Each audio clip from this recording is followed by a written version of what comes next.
Selamun Aleyküm hocam. Hoş gelipsiz İstanbul'a. Allah sizi korusun. Allah elimize bereket versin. Bugün geçen meclis geçirdik, oturduk ve sizden bir sual vermek isteyirik.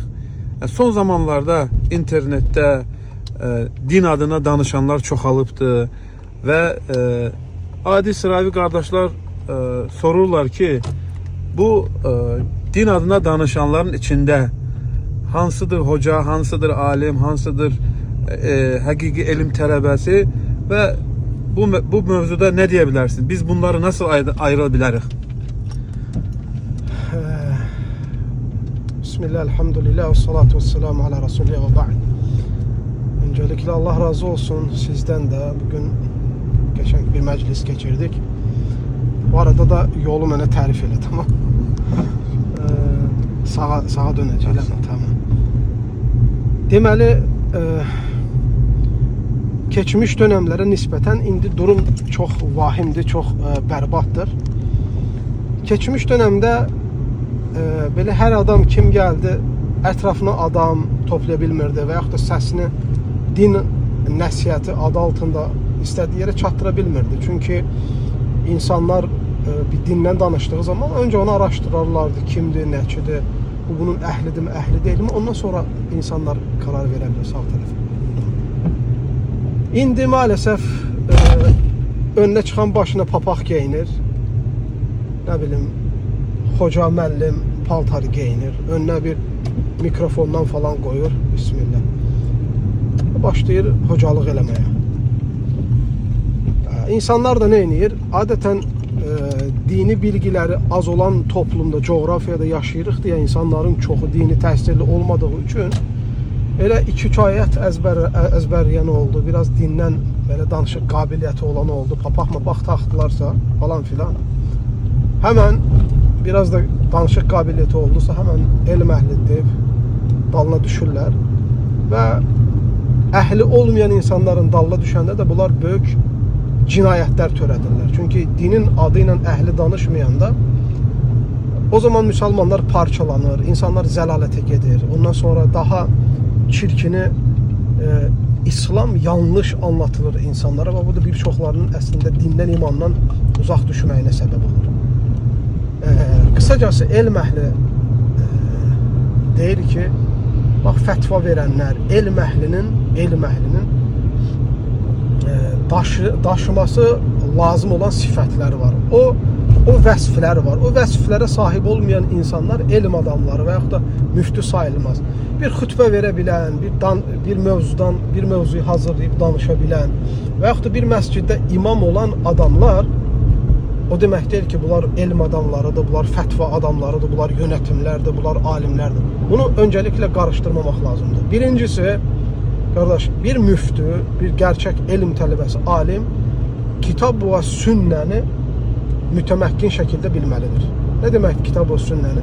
Yani ayələri, Quran-ı Kərimin ayələrini, yani birinci ərəbcəsini bilməlidir. Ərəbcəsini bilməlidir. Gözəl, təməlli elm almaq üçün ərəbcə mütləq lazımdır. Ayələri bilməlidir, düzgün oxunuşunu, düzgün tələffüzünü, ayələrin eniş səbəbi, ayənin haqqında təfsir alimlərinin, elm adamlarının yorumlarını, bu detayları bilməlidir. Sünnədən xəbəri olmalıdır. Əhəd hədis hansıdır, mütəvatir hansıdır, məşhur hansıdır, səhih nəyə deyilir, zəif nəyə deyilir, hansı hallarda hədisin hökmləri dəyişir, elmur rical nədir, elmü təadil nədir? Bu şeylərdən xəbər olmalıdır ki, hətta kitab və sünnədən xəbəri var deyə bilək. İkinci sifət nədir qardaş? Həmin adam mütləq maqasid-ü şəriə deyilən bir şey var. Şəriətin məqsədləri. Maqasid-ü şəriəni və insanların durumunu bilməlidir. Baxın bizim tarixdə müsibətə. Bugün insanlar nə edirlər? Bir-birindən intiqam almaqdan ötürü, şöhrət xətrinə, kimsə kimisə torbasını tiksin deyə bir-birlərinin videolarını kəsirlər, pis təqdim edirlər, gözdən salmaqdan ötürü. Güya bunlar bidətlə müharibə edirlər. Güya bunlar nə bilim din uğrunda mübarizə. Bunların hamısının saxtakar və etdiklərinin ipə sapa gəlməz olduğunu hər kəs bilir. Amma bir kütlə var, nə edir? Ancaq baxırsan ki, dəvətçilərə, islah eləmək istəyən, insanlara Allahı tanıtmaq istəyən adamları işləri, gücləri gözdən salmaqdır. Bunu nə ilə eləyirlər? Güya bunlar dini yayırlar, güya sünnəni yayırlar. Halbuki onların özlərinə baxsan bir daşın üstünə qoymayıblar. Nə məscid tikdiklərini görərsən, nə mədrəsə tikdiklərini görərsən, nə bir yerdə imam, nə artıq bir akademisyen, nə akademik olaraq bir müəllimliklər, bir təhsili, nə ölkə üçün, nə din üçün, yəni daşın üstə qoymadıqlarını görərsən. Tam tərsinə İslamla yeyənlər olduğunu görərsən. Bunlar İslamı kullananlar, İslamla yeyənlər, dinlə insanı alladan bir təbəqə olduğunu açıq-aşkar görərsən. Mən bunu net şəkildə deyirəm, çünki işin içindən xəbərim var. Bu saxtakar qruplarının nə hoqqalardan çıxdığını biz farkındayıq. Ona görə təsəvvür elə, əgər bir alim, buradan sola mı? Əgər bir alim insanların durumunu, maqasidu şəriəni bilərsə, belə düşüklükləri əl atmaz. Üçüncüsü nədir, qardaş? Üçüncüsü, elm tələbəsi, bir müftü, usulul fiqhdən və istinbat necə çıxardılır qaydalarını bilməlidir. Kifayət qədər bilməlidir. Usulul fiqhi bilməyən adam, istinbat çıxartmağın detaylarını bilməyən adam oturub insanlara fətva verməsi hardasa qeyri-mümkündür. Ondan sonra həmin tələbə bundan əlavə həmin tələbənin təqvası olmalıdır, həmin tələbənin əxlaqı olmalıdır, həmin tələbə insanlar içində etibarı qazanmış olmalıdır. Sən toyların başında, orada, burada, nə bilim, geynişə falan şeylərə üstünlük verməklə, yəni özünü elm adamı kimi üzürlü sahibi ifadəmə görə, yəni soxuşdura bilmərsən, özünü yeritə bilmərsən. Adamı kimlər yaxşı tanıyır?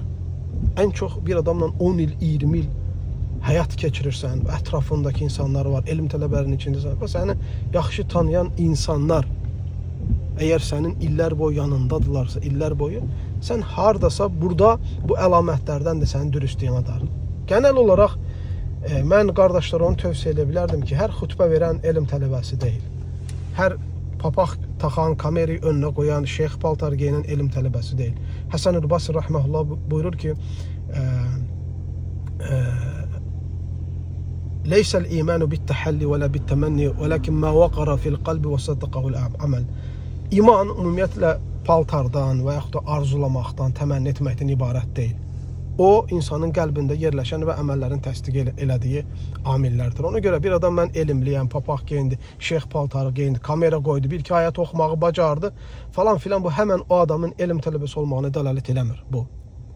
Mütləq dəlalət eləmək üçün həmin insanın bir təhsil keçmiş olmalıdır və o insan şəriətdə bir müftünün bilməsi gərəkən elmlərdə mütəməkkin olmalıdır, eyni zamanda əxlaqı ilə, eyni zamanda təqvası ilə, eyni zamanda güvənliyi ilə, etibarı ilə ən yaxın çevrəsinin içində tanınmalıdır ki, hətta biz deyək ki, bu adamdan, bəli, bu danışdığı şeydən götürmək olar. Xüsusən də mən bəzilərini görürəm sosial media vasitəsilə, bir keçmişi, bir təhsili olunduğu bilinmir. Yəni, böyük alimlərin içində olduğu, böyük bir tanınmış İslam Universitetinin məzunu olmadığını, bir çox şeylərlə baxırsan ki, ümumiyyətlə, hətta təhsili haradasa oxuyub eşitmirsən, amma orada bir düzgün bir təhsil aldığını bilmirsən.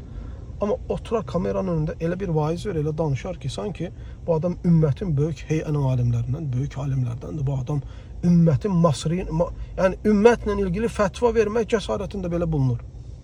Bu cinayətdir, bu gerçəkdən müsibətdir və yaşadığımız dönəmdə bu müxtəlif coğrafyalarda bu tipli insanlar görərsiniz. Ona görə bu din əmanətdir.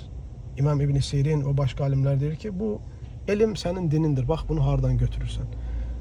İnsanların geyimi, insanların keçimi, insanların danışıq qabiliyyəti, söz ustalığı müsəlmanları azdırmamalıdır, çaşdırmamalıdır və heyrətə gətirməməlidir. Mütləq elm aldığımız insanların bayaq dediyim şeylərə, vəsflər daşıdıqlarından əmin olmalıyıq. Esselamu aleykum. Aleyküm selam.